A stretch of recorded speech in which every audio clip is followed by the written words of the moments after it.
A daily look at the biggest stories in Denver sports and interacting live with you, the Coffee Break fam. So sit back, relax, grab a cup of joe, and enjoy your coffee break.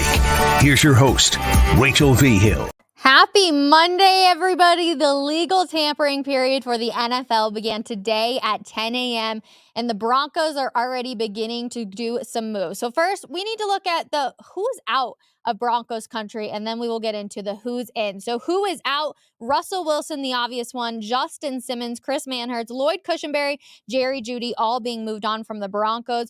But who is in? Brandon Jones. Now, you might be like, all right, what are people saying about Brandon Jones? Maybe this will get you excited. Maybe it won't. But at the exact same time, of course, we have to welcome in somebody who always has opinions about the Denver Broncos, and that is the one and only James Merilatt. Good morning, my friend. Morning, Rachel. Big day. Big day. I'm assuming you've heard about Brandon Jones joining the Broncos. I'm curious just to get your initial reaction before we'll get into what people are saying about this. Cheaper option than Justin Simmons. Yep, exactly. You would assume that means it's a bit of a downgrade, but let's hear what everybody's saying. Okay, so people go on. Of course, you have to look on Twitter, X, whatever one we're starting to call it. Who the hell is managing the Broncos? First, they decided Vance Joseph would be a great head coach. Then they give away the farm for Wilson. Now this, Broncos Nation, let's ride. Interesting. Overpay, in my opinion. Love B. Jones, but never clicked unless he was blitzing. And then overpay of the century. Those are some of the things that were going on Twitter from the initial reaction from people. So not a glowing review. No. And look, they re-signed PJ Locke. Yep. Caden Stern's coming back from injury again. Yep. So now you're adding a third safety into that mix. Mm-hmm. You know, Kareem Jackson's, we knew he was going to be gone. Justin Simmons was released. So it's a changing of the guard, you know, in that part of the defensive backfield. So look, I think I like Justin Simmons as a player a lot. He was great in the community. Yep. But is that where you want to invest that kind of money? I don't think so. It's I don't a think luxury. that's to it's have a luxury. Safety like that, exactly. It's a luxury. It's not an efficient use of money. I think this is more in line with what you should be spending at that position. So I've been very critical of a lot of the things the Broncos have done, certainly of a lot of the things Sean Payton has done. Yep. I don't have an issue with this. I think you look at those three safeties and say, hey, can you get solid play out of two of them on any given week? I think you probably can. So I'm fine with this. I think it's like I say, an efficient use of money. And it's a 3-year, $20 million deal, upside of $22 million, $12.5 million guaranteed. So it feels very on brand for what the Broncos are trying to do right now. You're not spending a ton of money on it, but obviously you want to bring in somebody who hopefully is an upside. I mean, he's only 25 years old, so definitely still on the younger side. So hopefully you can see some like production out of it. And this core is really going to be young all around. Like that's how you unfortunately have to kind of do a rebuild. Is you have to get a few of those younger guys to hopefully work together and build up. And the Broncos are going with the approach of, listen, if we're going to be bad, and I don't know that they were bad last year. I mean, they were 8-9, but they were certainly bad in stretches. Yes. You start 1-5, you're bad. You lose 70-20, you're bad. Yep. If we're going to be bad, we might as well do it with younger, cheaper players. Exactly. Not necessarily a bad approach. The cheaper part of it, I don't like as a fan. Mm-hmm. The younger approach, okay. I mean, if you go way, way back in the day, Dan Reeves used to say, hey, if you're a veteran, if you're not starting, you're not on the roster. Point being, if you're moving down the depth chart and you're in your 30s, well, you're not going to go the other direction. You're not going to move back up. Fair. Reserve spots are, set aside for younger players who can work their way up. Fair. Broncos kind of taking that approach more globally here of, hey, we're going to go younger. We're going to go cheaper. Let's start trying to develop some guys that are going to be here, in 2 or 3 years when this thing finally turns. Not a terrible approach, again, but it's one of those things, what I wrote about today. That's easy to say in March. Yep. Easy to sign up for the rebuild in March. You get to Halloween, and this team is 1-6 or whatever they are at that point. I don't know that everybody's singing that same tune, so we'll see if it pays off in the long run. I'm putting my money on Steelers, Mile High City, week 1 or week 2, with Russell Wilson obviously 100%. Most likely going to it, because you don't know how Russell Wilson's going to be. Like, if he's bad, if they're not going to want this to be like a week 11 matchup, you know what I mean? If the Broncos are bad, same exact thing. So it's going to be early on. I'm curious with your move late last night on that. Yeah, no doubt. It's a little bit like 2 years ago when Broncos at Seattle was the opening Monday night game of the year. Russell Wilson just always in these big drama games. It's going to, in that time around, everybody thought the Broncos were going to be good. Seattle would be terrible. Yep. So the league and the networks put that game early in the year for the same thing you're talking about of, hey, let's have it while it's still relevant, while there's still some buzz to it. Yeah. This is going to be the same kind of thing. I will be shocked if this is not the Sunday night or Monday night opener.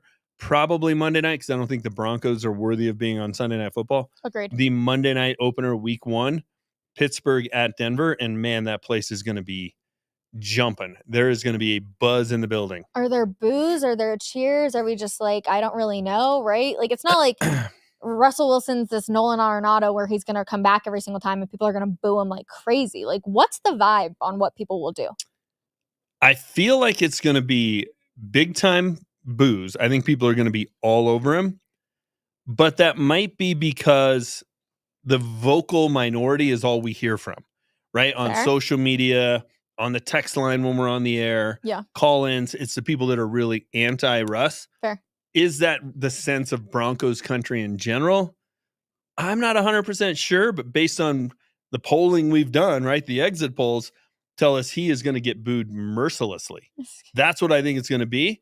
I will not be one of them. Yeah. I will be down there, rooting for the Broncos, but rooting for Russ, because I think he was their best path to becoming relevant quickly, and they voluntarily put themselves in 3-14, 4-13 territory, and I think that makes no sense. Well, as obviously the show goes on, I'm continuing to watch Twitter or X. What are we calling it now? Is it Twitter? Is it X? Yeah, that's what everybody. When you say X, nobody knows what you're talking about. So we're going with Twitter, but I'm stalking this essentially to see if there's any new moves, and of course, everyone's wondering the quarterback. What are the Broncos going to do at the quarterback position? Is there any names that you like that are realistically out there? No. Oh, great. I don't like.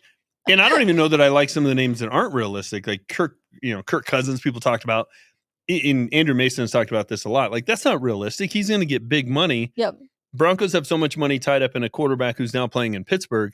They're not going to be able to do that. Baker Mayfield falls into that same category. Yeah. So, if you're going to try and get me excited about Sam Darnold or Jacoby Brissett or some of the other names we've heard. Yep. I'm going with no thank you. I would rather watch a rookie quarterback who has some upside than a guy that we've seen bounce around the league, and the Broncos are his 4th or 5th team. Yeah. And you're hoping that all of a sudden the light bulb goes on. Like, why? There's no track record for that happening. There's no example in the history of the league at that position where teams hold on to someone with any kind of ability until the bitter end, that 3 or 4 teams pass on a guy, let him leave, and then you're the organization that finally gets the most out of him and he turns into a bona fide playoff caliber quarterback. It doesn't happen. There's like zero evidence or zero examples of it happening. It ain't going to happen here either. Could that be the same for Russell Wilson? That question to be decided. Only a 1-year deal out there with the Steelers. Some more breaking news coming out. The Packers are expected to sign Josh Jacobs, moving on from the AFC West. That is a big loss for the Raiders. Big loss. Very good running back. Such a quirky, interesting position. The two most undervalued positions in football. Offensively, it's running back. Defensively, it's been safety. Agreed. Safety's been a spot where it's been hard to get your money. Broncos decided to invest a lot in that in Justin Simmons, and then now have moved on. That makes the Packers better for sure. Gives Jordan Love a really good. It gives Jordan Love a really good option in the backfield. Takes some of the pressure off of him. So, and that's going to hurt whoever winds up being the quarterback in Vegas, Raiders, whether it's Aiden O'Connell or they go get somebody new. So, look, as a Broncos fan, good news. Josh Jacobs going to the NFC North. Bye. Great news. Not having to deal with that guy twice a year is a good thing. Now, on the opposite front, bad news for the Broncos. Christian Wilkins and Max Crosby are now together as one. That's tough. Loading up on the defensive line. Obviously, when you can get pressure, interior pressure, that makes your defense so much better. And he's not in this category, but it's, you look at Chris Jones in Kansas City, you look at what Aaron Donald's done for years with the Rams. That makes the defense so much more dynamic when you're good on the interior. Yeah. Go back to the Broncos defense that won Super Bowl 50 or helped them win Super Bowl 50. You got Derek Wolfe and Malik Jackson on the inside. Yep. I know Von Miller and DeMarcus Ware get all the attention outside. They're the ones racking up the sacks, but really those guys in the middle, not just taking up space, but also being having the ability to make plays, get after the quarterback themselves. That's just a whole nother dimension.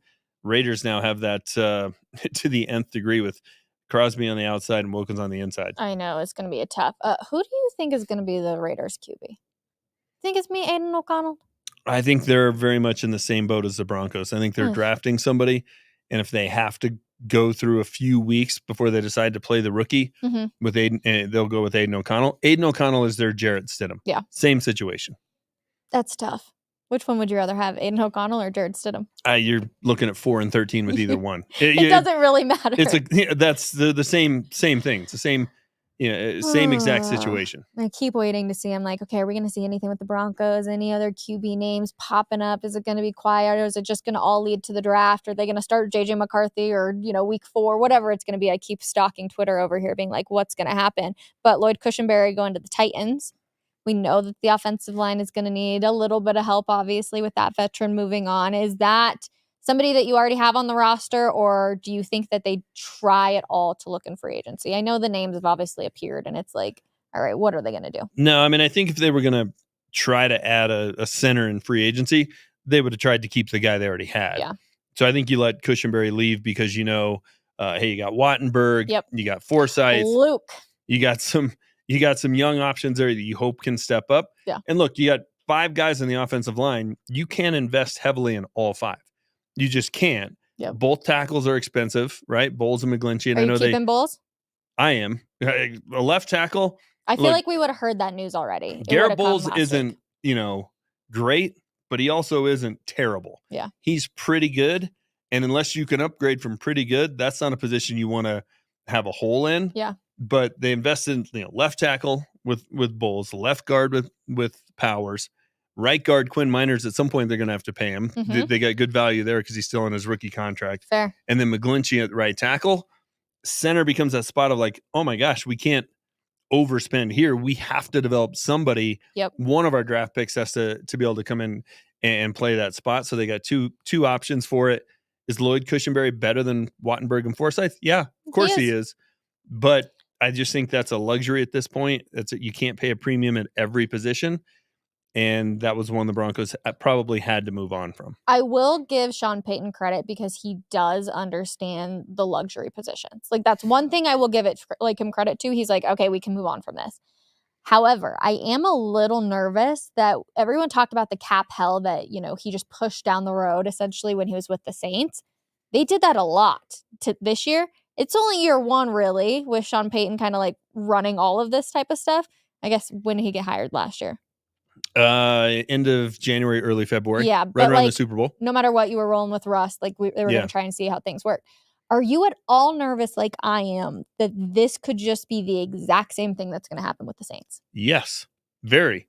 And I feel like people should be concerned about this because when Sean Payton's done here, which who knows how many years that's going to be, you're in cap hell for a long, long time. And it's changed now with the restructures, but a week ago, if you looked at the 5 NFL teams that were most over the cap, Saints and Broncos were both on that list. Yeah. It's like, well, what do those 2 teams have in common? Exactly. Sean Payton's been connected to them.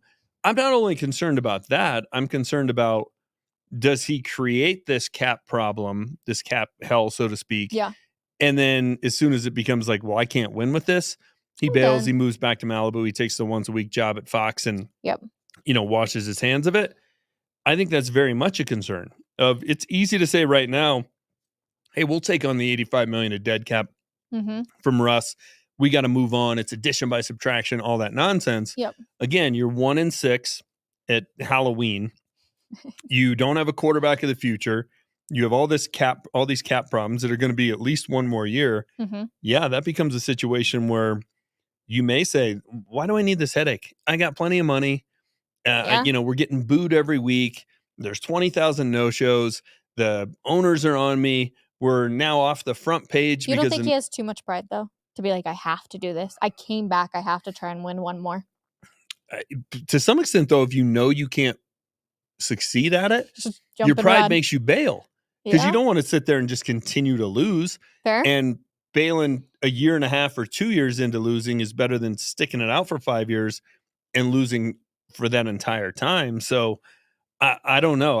That doesn't give me a lot of confidence that, hey, he'll, his pride won't force him to stick it out. I don't know that you want him to stick it out just for his pride. Yeah. But no, I'm very concerned about the situation they're setting up for themselves.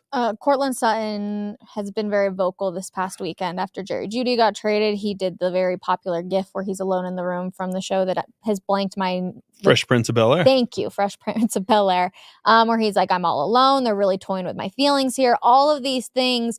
And we've heard from numerous sources that Courtland Sutton doesn't necessarily want to be here. And it's starting to act more and more like that. Do you want a player in your locker room who really doesn't want to be here? Nope. So you trade him? Yep. If I can get anything for him. Look, at this point, I feel like you have to, if you got something from Jerry Jeudy, you have to get something for Courtland Sutton. Okay. And I wrote about it today in my column that, they got a 5th and a 6th for Jerry Jeudy. Look at the 5th round and 6th round picks that George Payton has had. Mm-hmm. There's not an impact player amongst them. So you essentially got nothing for Jerry Jeudy. So will it make you feel better if you get a 5th and a 6th or a 4th and a 5th? Do you think they're going to pop off when they leave? Yeah, meaning, are they going to be better players? Yeah. Oh boy. Jerry Judy's going to be better in Cleveland. Russell Wilson's going to be better in Pittsburgh. We're all going to have to sit there and go, ugh. Justin Simmons is going to sign somewhere and be a big part of a really good defense that makes the playoffs. Yep. So, look, you don't get better getting short term. You don't get better getting rid of good players. Yeah. Talent going out the door doesn't make you better. Yep. This is all obviously part of a longer process. It's going to be a painful process, but Courtland Sutton, like, to some extent, I don't have a lot of sympathy for him. Like, listen, if you don't want players constantly and friends leaving, win. Fair. Win. He's the only Pro Bowler in that group. It was in 2019. The last time a Broncos receiver made the Pro Bowl, and it's been the same group. Yeah. And at one point, they were the highest paid wide receiver group in the league. Yep. The last time one of them made a Pro Bowl, which isn't all that hard to do, we had never heard of COVID. That's how long ago it was. Wow, when you say it that way, that is crazy. And so you're going to complain that the team is changing things? Like, you guys haven't won squat. Of course they're going to change things. Yeah. Now, I may not agree with the changes they've made, Yep. but do I agree that changes need to be made? Mm-hmm. Of course. So, we should stand pat and we should keep all of my buddies here. For what? Another losing season? Yeah. I don't have a ton of sympathy. I'm just wondering if Sean Payton's watching this, right? Like, he made it very clear he didn't want players post on social media doing the presidential campaign or whatever. You almost just wonder if he's like, all right, I see what you're doing, Courtland Sutton. Like, what do you want to do then, my friend? I say that in like that condescending way of like, all right, ball's in your court. You keep doing this, we'll get you out of here. A little bit of a slippery slope, though, because Pat Surtain wasn't happy when Justin Simmons got cut. Yeah. And he was posted on social media. So if you part ways his was different. See, we're making up different rules because he's a better player. No, and but he was just sad. Like, he wasn't posting like, I'm all alone in this room. They're really toying with my feelings. That's a sad emoji, or a sad clip, just like a sad emoji. I mean, I think we're really splitting hairs here. It's like, listen, if you're going to post that you're unhappy one way or another, they both expressed unhappiness with unhappy or just sadness. There's a difference in my eyes. Unhappy is Courtland Sutton. Being sad is Pat Surtain. There's a difference. I think you're reading way too much into a GIF than an emoji or whatever it was. I think they're both expressing essentially the same feeling. Yeah. And if you're going to be mad at one guy, well, you kind of got to have the same rule for both. Then you're not moving on from Pat Surtain because he was upset about the Justin Simmons move. Okay. Plus, I guess Pat Surtain has a bigger point, right? Like, Justin Simmons was a really good player, and Courtland Sutton's upset that they're moving on from a guy who essentially was a bust. Yeah. But I just think, listen, if you're on that team and you're a key member of that team and a leader, and you don't want there to be changes, then win. You got to win.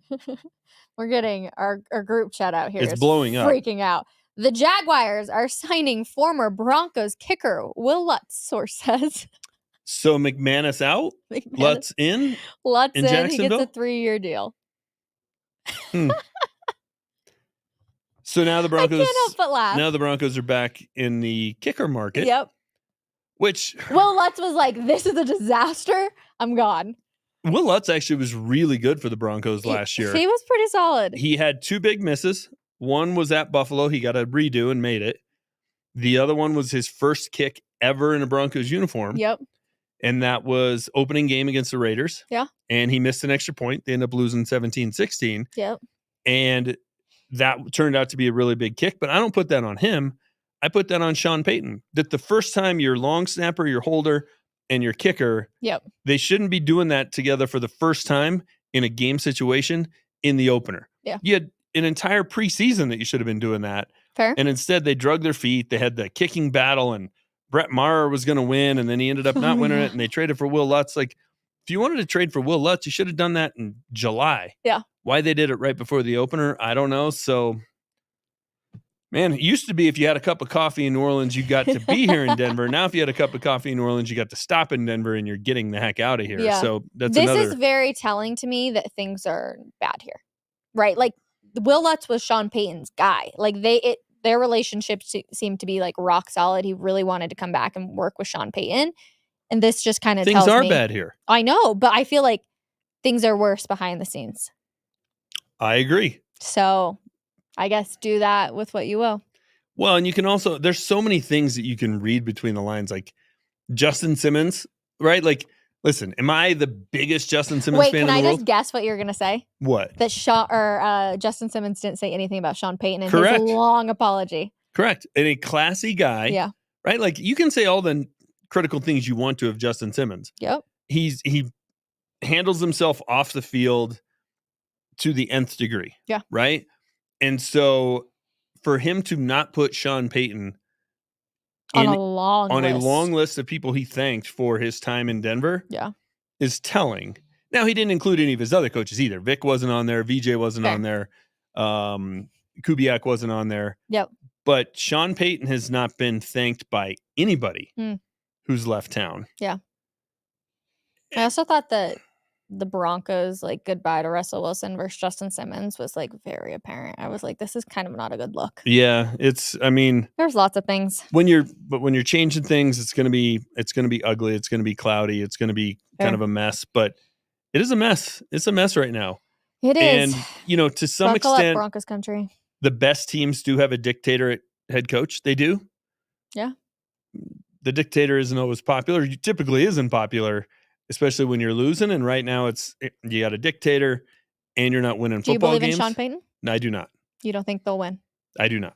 No postseason appearance with Sean Payton as head coach. Russell Wilson will win a playoff game before Sean Payton. Oh, Russell Wilson's winning a playoff game in 8 months.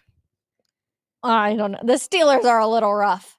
They're a little rough around the edges. Look what they did last year with Kenny Pickett. I know. They're still a little rough. Did you know Russell Wilson threw more touchdown passes last year than every Steelers quarterback combined has thrown the last 2 seasons? They've thrown 25 in 2 years. Russ threw 26 last year.